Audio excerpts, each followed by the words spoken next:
सर्वात सूक्ष्म आणि ताकदवान काय असेल तर विचार. कारण उद्ध्वस्त आणि परिवर्तन करण्याची अफाट शक्ती विचारात आहे. स्वतःशीच वाद घालाल तर सर्व प्रश्नांची उत्तरं सापडतील. दुसऱ्याशी वाद घालत बसाल तर नवीन प्रश्न उभे राहतील. अंधार कितीही गडद असो, पण सूर्योदय होतोच आणि प्रकाश पसरतोच. आदर आणि चादर चुकीच्या लोकांना दिल्यास आपण उघडे पडतो. विचार करण्याची पद्धत सुपाप्रमाणे असावी. दोष तेवढे काढून टाकायचे आणि गुण तेवढे शिल्लक ठेवायचे. लोक काय म्हणतील याचा जास्त विचार करू नका, कारण लोक तुमच्या 13व्याला सुद्धा म्हणतील, ऊन जास्त आहे, मट्टा ठेवायला पाहिजे होता. माणसाच्या आयुष्यात अडचणी कुठे आणि कशा येतील याची कल्पना नसते. त्रास करून घेतला तर आयुष्यात कशाचाही त्रास होतो आणि साजरा केला तर आयुष्याचा प्रत्येक क्षण खास होत असतो.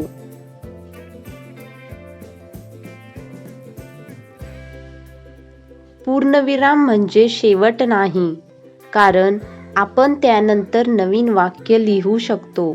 त्याचप्रमाणे जीवनात अपयश आले तर तो खरा शेवट नसतो, तर ती नव्या यशाची सुरुवात असते.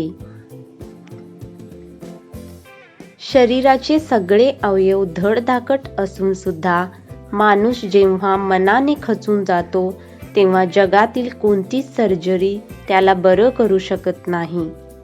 चुकीचा रस्ता, चुकीची माणसं, वाईट परिस्थिती, वाईट अनुभव हे अत्यंत गरजेचे आहेत, कारण यांच्यामुळेच आपल्याला कळतं की आपल्यासाठी काय आणि कोण योग्य आहे.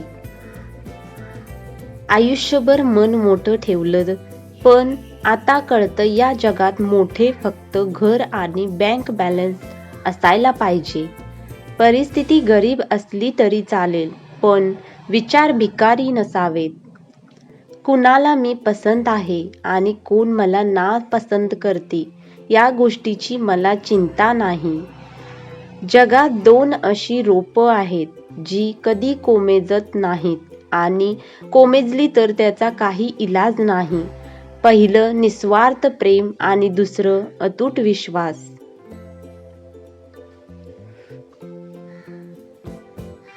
लोक म्हणतात, आपण चांगलं वागलं की सगळं जग चांगलं वागतं. पण खरं सांगू, आपण जेवढे चांगलं वागू ना तेवढाच लोक आपला गैरफायदा घेतात. 4 पैसे हातात आले म्हणून लगेच हवेत उडू नका, कारण हवेत उडालेला पालापाचोळा हवेने साथ सोडली की लगेच घिरट्या घालत जमिनीवर आदळतोच. बोलायला कोणीच नसणं यापेक्षा आपण बोललेलं समोरच्यापर्यंत न पोहोचणं ही गोष्ट जास्त त्रासदायक असते. गरजेच्या वेळी सुकलेल्या ओठातून नेहमीच गोड शब्द बाहेर पडतात, पण एकदा का तहान भागली की मग पाण्याची चव आणि माणसाची नियत दोन्ही बदलतात. जोपर्यंत कोणत्याही गोष्टीची पूर्ण माहिती किंवा त्यामागील सत्य तुम्हाला कळत नाही, तोपर्यंत त्यावर प्रतिक्रिया देऊच नये. बऱ्याचदा सत्य फार वेगळं असतं. विश्वासघात करणे सोपे आहे, पण त्या विश्वासाची परतफेड करणे खूप अवघड आहे. नातं हे हात आणि डोळ्यासारखे असले पाहिजे. हाताला लागले तर डोळ्यात पाणी येते आणि डोळ्यात पाणी आले तर ते पुसायला हातच पुढे येतात. प्रेम नसलेल्या नात्यांना अर्थ नसतो आणि विश्वास नसलेल्या नात्यांना भवितव्य नसतं. विश्वास हा खोडरबर सारखा असतो. तुम्ही केलेल्या प्रत्येक चुकीबरोबर तो कमी होत जातो. तुम्ही लोकांशी कितीही चांगलं वागलात तरीही लोक तुमच्याशी वागताना त्यांच्या गरजेप्रमाणे आणि मूडप्रमाणे वागतात. वेळीच सावध व्हा अशा लोकांपासून. विश्वास हा स्टिकर सारखा असतो, दुसऱ्यांदा पहिल्यासारखा बसत नाही.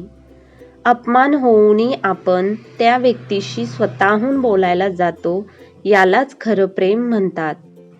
प्रेम आणि विश्वास असे दोन पक्षी आहेत. त्यापैकी एक उडाला तर दुसरा आपोआप उडून जातो. आजचा व्हिडिओ जर तुम्हाला आवडला असेल तर सबस्क्राईब करा. धन्यवाद मित्रांनो.